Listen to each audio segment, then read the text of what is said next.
Hello everyone, today we will discuss the relation between degree and radian. So first of all, we should know that 2 pi radian equals to 360 degree. So pi radian will be equals to 360 upon 2 which will be equals to 180 degree.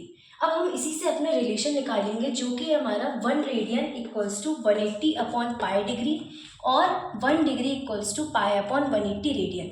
इन्हीं relation से हम degree to radian या radian to degree conversion कर सकते हैं.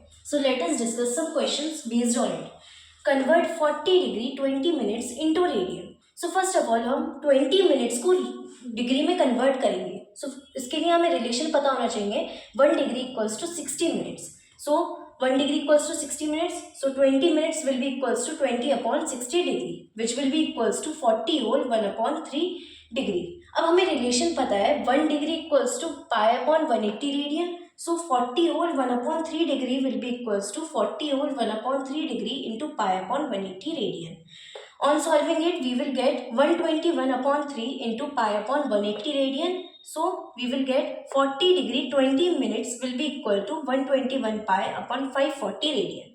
Our next question is convert 6 radian into degree minute second. हमें relation पता है 1 radian equals to 180 upon pi degree. So 6 radian will be equals to 6 into 180 upon pi degree. अब हम यहाँ पे पाई की वैल्यू डालेंगे जो कि हमें पता है 22 upon 7 which will be equals to 6 into 180 upon 22 into 7 degree. अब हम इसे सॉल्व करेंगे तो हमारा आएगा 343 होल 7 अपॉन 11 डिग्री. अब इसे हम फर्दर सॉल्व कर सकते हैं. हम 7 अपॉन 11 डिग्री को मिनट्स में कन्वर्ट कर सकते हैं और हमें रिलेशन पता है 1 डिग्री इक्वल्स टू 60 मिनट्स. तो 7 upon 11 degree will be equals to 7 upon 11 into 60 minutes.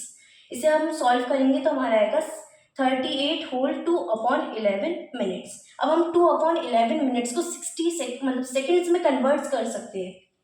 हमारा 1 मिनट इक्वल्स टू 60 सेकेंड्स होता है. तो 22 upon 11 minutes will be equals to 2 upon 11 into 60 seconds. On solving this, we will get 6 radian equals to 343 degree 38 minutes 10.9 seconds. Thank you.